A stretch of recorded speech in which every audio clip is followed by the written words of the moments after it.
그러나 여기서 신에 대한 사랑의 문제에 대해 또 하나 다른 국면이 제기되며 이 문제의 복잡성을 이해하기 위해서는 이 국면을 검토하지 않을 수 없다. 나는 동양과 서양의 종교적 태도의 근본 차이에 대해 언급하고 있는데 이 차이는 논리적 개념으로 표현할 수 있다.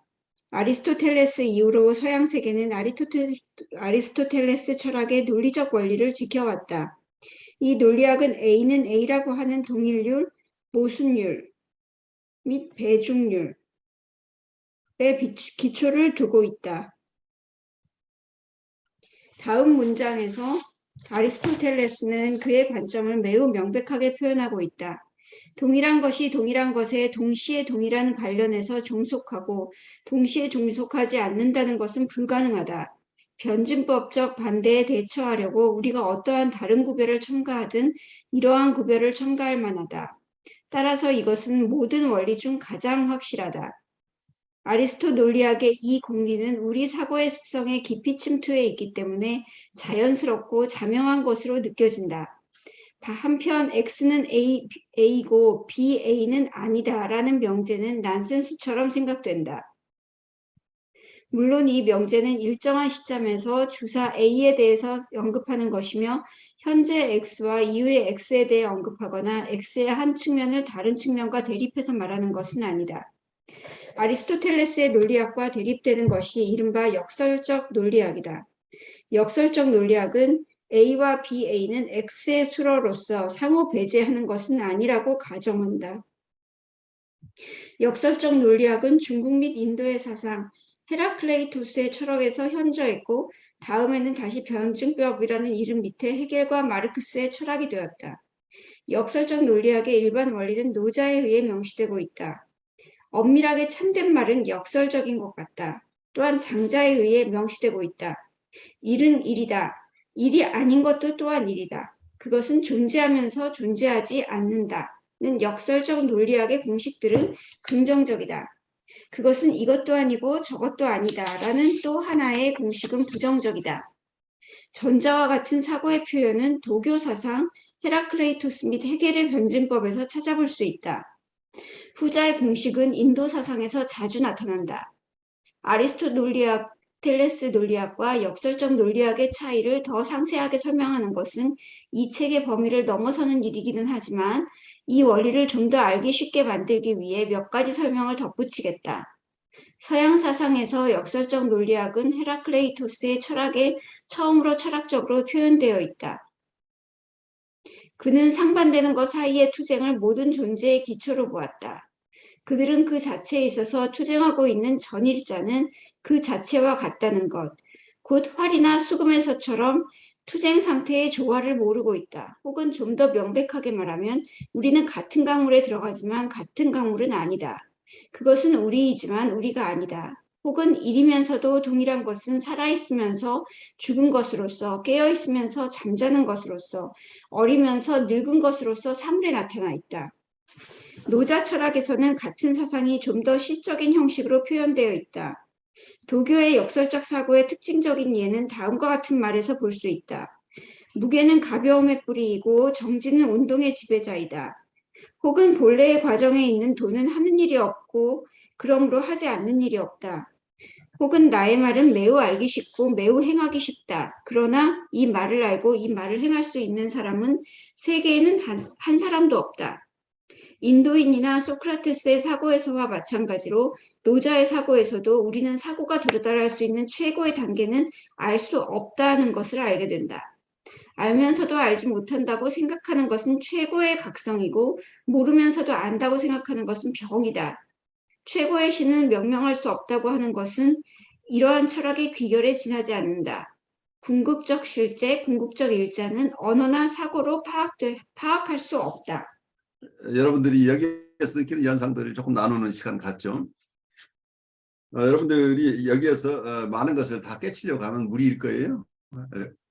그러니까 서양적인 접근과 동양적인 접근, 어떤 합리적인 접근 방법, 그리고 이분법적인 접근 방법과 어쩌면 여기서 역설적인 방법, 논리학으로 통하지 않는 어떤 접근 방법이 있는데 동양 사람들은 이런 논리학이 통하지 않는 이 세계에 대한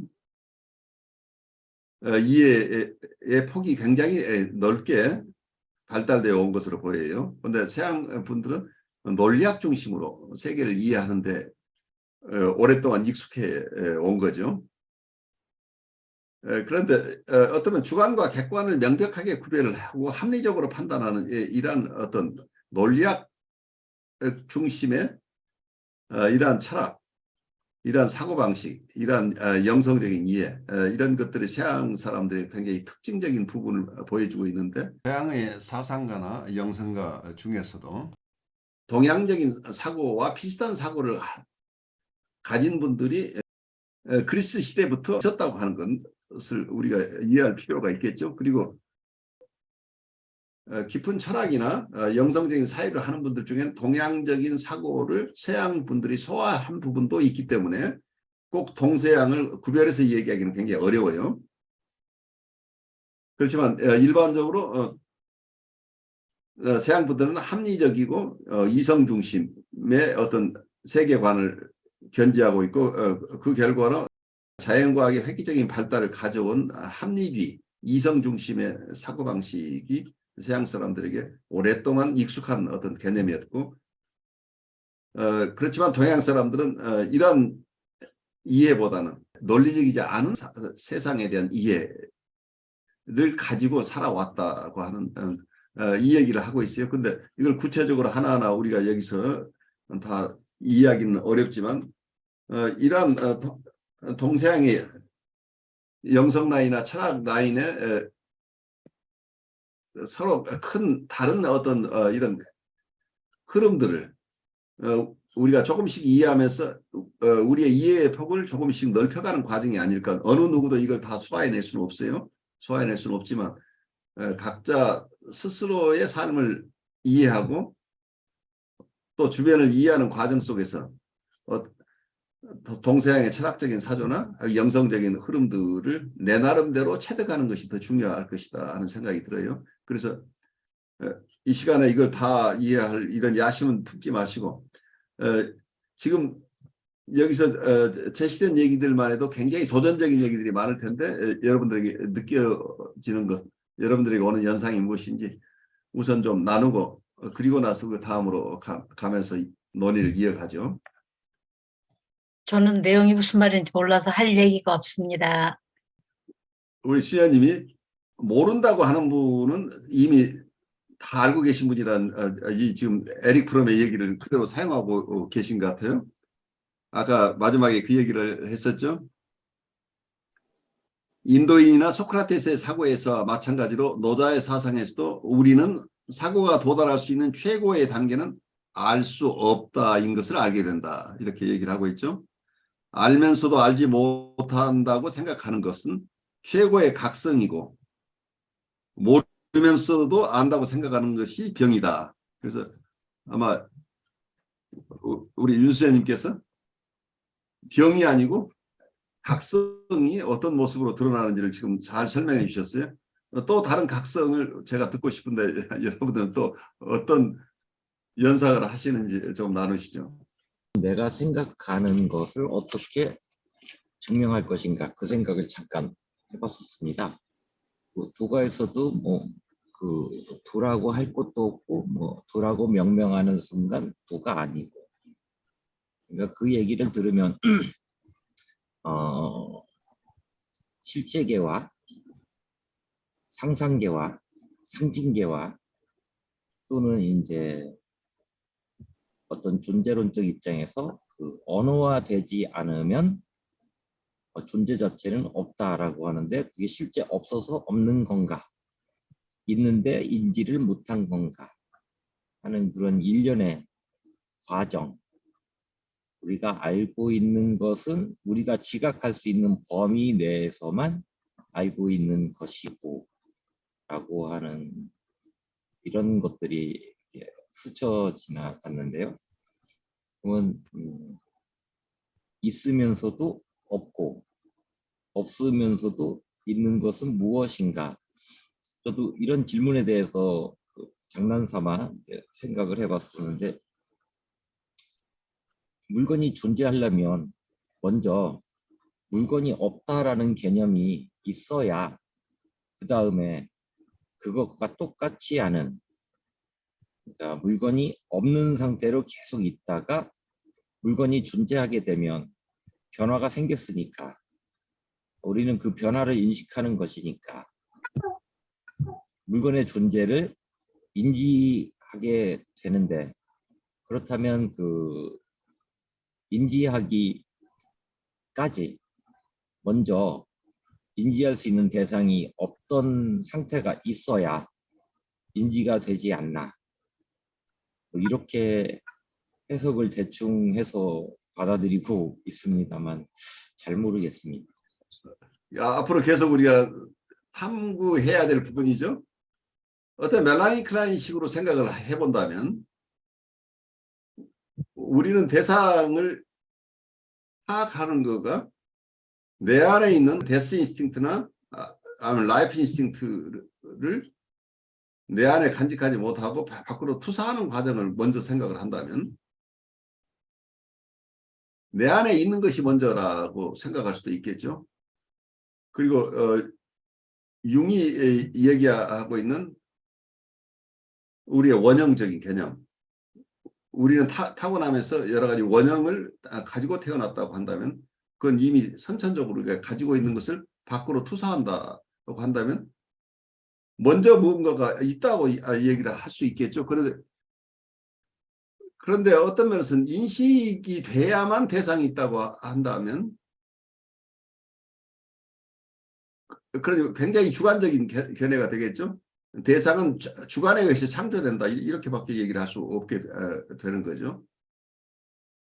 그래서 하이데거 얘기를 하면 우리는 세상에 던져졌는데 우리가 아무것도 없는 상태로 던져진 게 아니고 우리는 어떤 세계 속에 던져졌기 때문에 그 속에서는 우리가 만나는 새로운 환경들이 있고 그 속에서는 우리가 던져져 있는 것은 유한한 존재로 던져졌기 때문에 우리는 죽음을 바라보면서 가야 될 어떤 숙명을 가진 존재로서 우리가 이 세상에 태어났다. 이런 인간관을 가지고 인간을 이해하려고 하이데거는 우리에게 도전을 하고 있는데 이게 단순하게 주관, 객관의 문제를 떠나서 좀 더 시야를 넓혀서 근본적으로 우리가 인식론으로만 볼 것인가, 인식론을 넘어서 우리의 존재론적인 성찰을 통해서 우리를 인간을 이해해야 되는가 하는 질문을 던지고 있죠. 그래서 다사인이라는 개념, 현 존재라는 개념을 통해서 우선 존재자가 있어야 그 뒤에 어떤 프로세스들이 일어날 것인데 우리는 인식만을 앞세우고 있으면 이 존재 자체는 존재에 대한 논의는 하지 않고 인식만을 가지고 우리가 세상을 이해하려고 하는 것이 무리가 되지 않는가, 우리는 중요한 부분을 간과하고 있지 않는가 하는 얘기들을 아마 우리가 겨울 특강에서 여러분들과 나누게 될 것 같아요.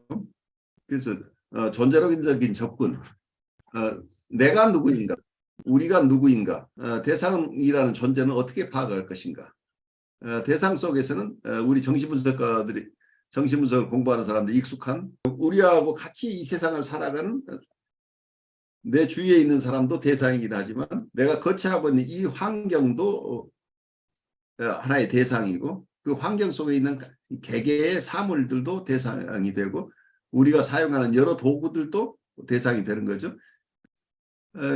그런데 단순하게 인식론으로 이해할 수 없는 것들이 어떻게 있냐면 하이데거가 하는 얘기가 여러분이 익숙한 전화기를 우리가 가지고 있다고 한다면 전화기를 쓰고 있는 동안은 이 전화기의 속성에 대해서 우리가 별로 관심이 없는데 어느 순간에 전화기가 나타나지 않고 사라졌을 때 이 전화기를 그때부터 관심 갖고 바라보게 되고 그리고 전화기가 작동하지 않을 때 이게 도대체 작동 원리가 뭐야 하면서 이걸 어떻게 고치지 하면서 이때 어텐션이 가는데 전화기를 내가 유용하게 쓰고 있는 동안에는 전화기에 대해서 거의 관심이 없다는 얘기예요.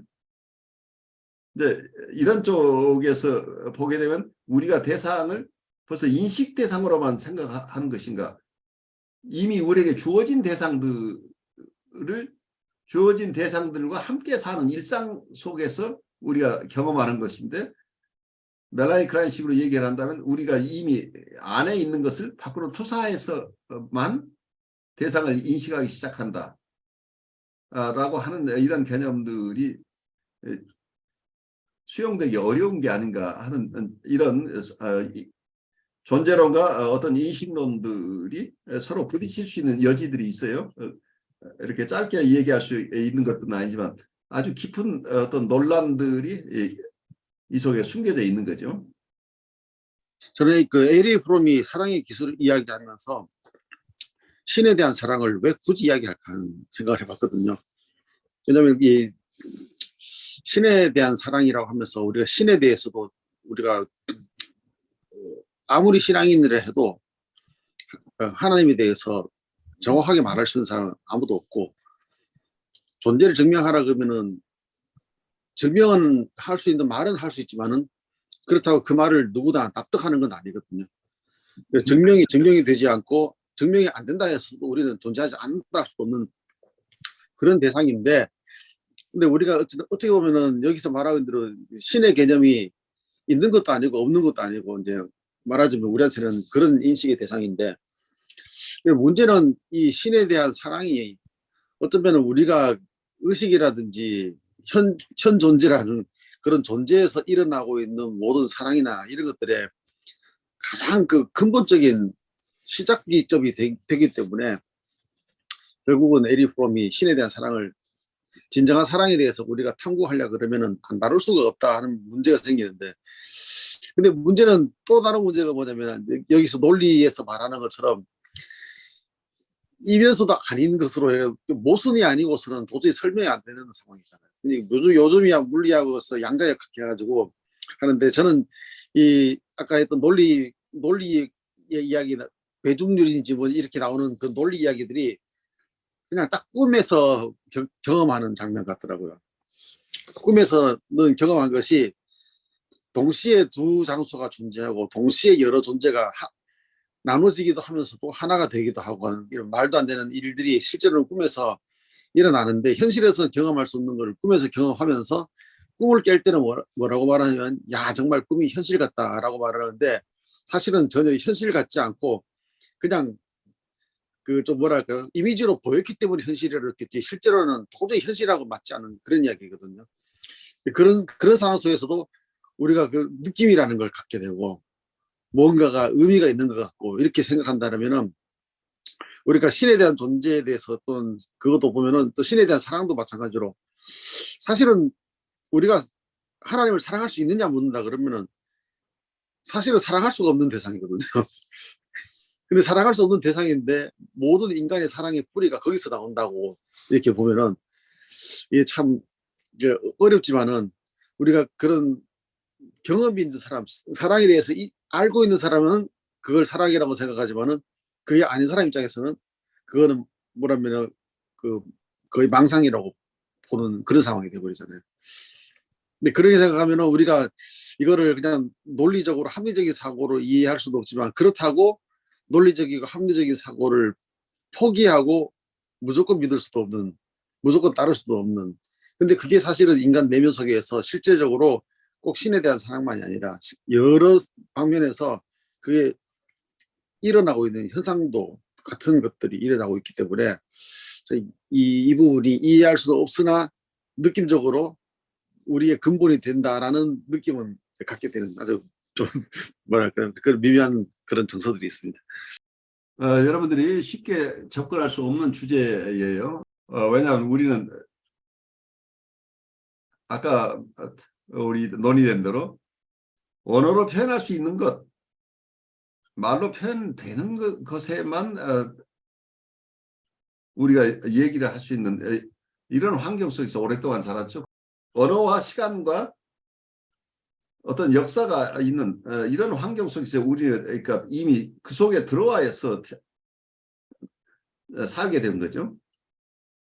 그러니까 우리가 선택한 것은 아니지만 우리는 이 세계에 올 때 아무것도 없는 상태로 왔다고 얘기할 수는 없는 거죠. 그러니까 정신분석에서 얘기하는 우리가 타고난 어떤 우리 안에 숨겨진 리소스를 가지고 태어났다. 그것이 어쩌면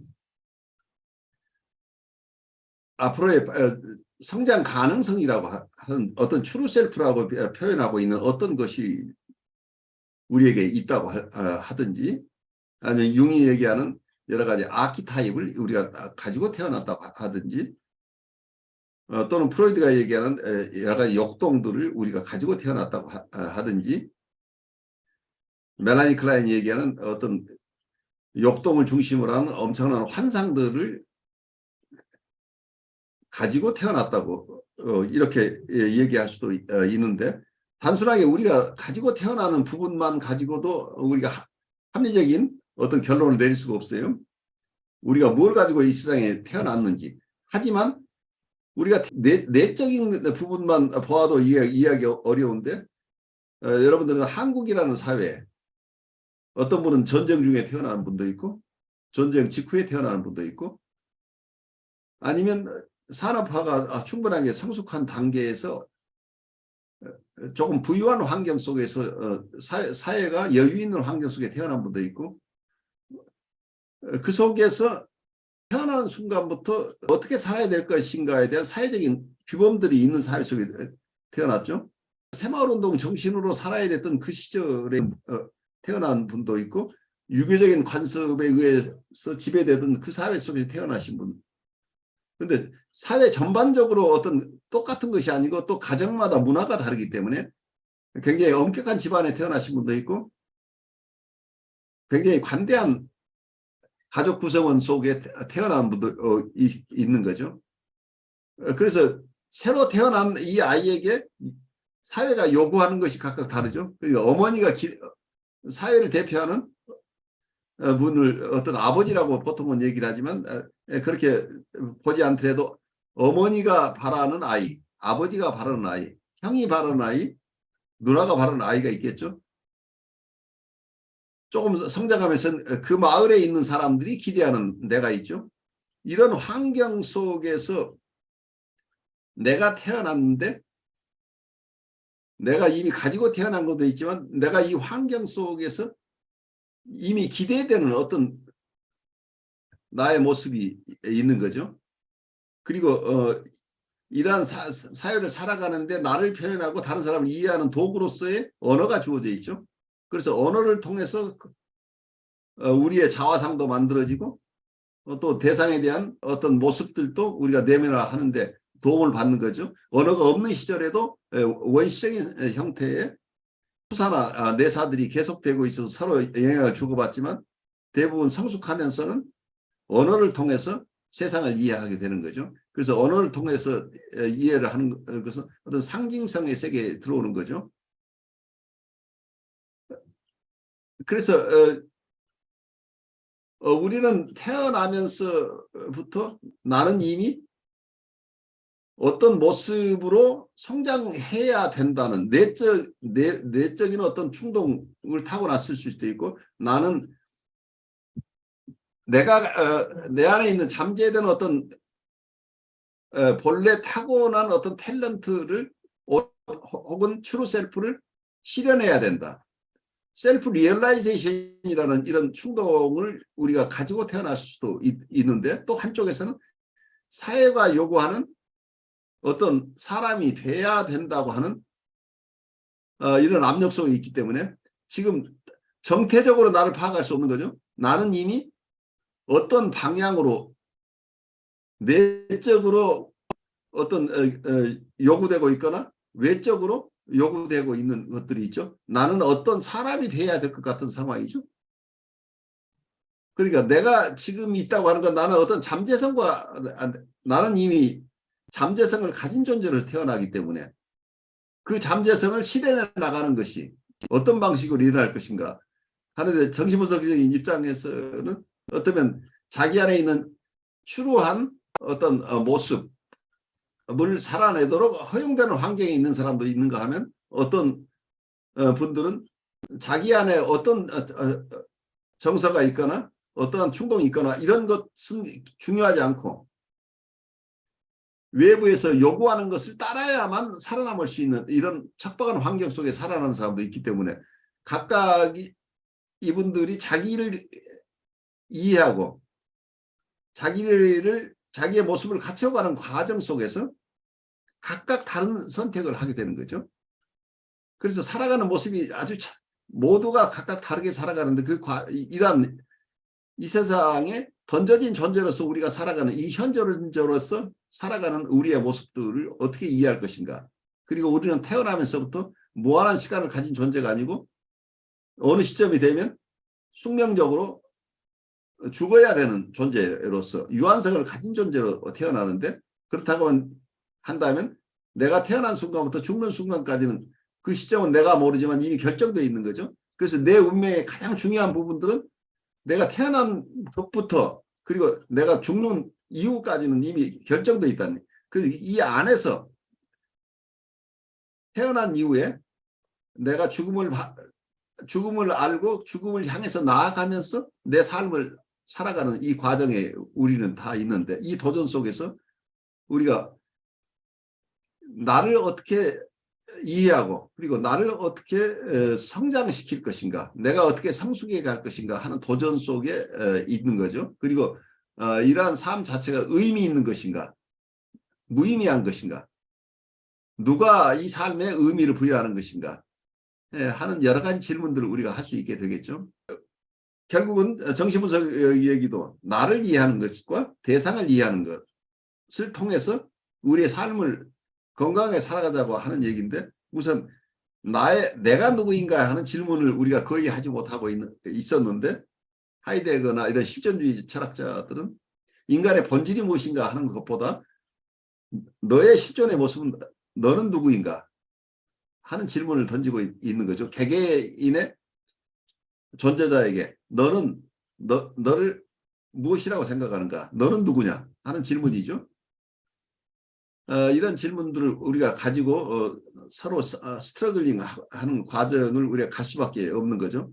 이 과정 속에서는 서양적인 사유와 동양적인 사유를 우리가 함께 이해하면서 우리 나름대로 삶의 지평을 넓혀가고 우리 안에 참으로 의미 있는 것이 무엇인가 하는 것을 탐구해가는 과정을 여러분과 함께 갈 수 있으면 좋겠어요.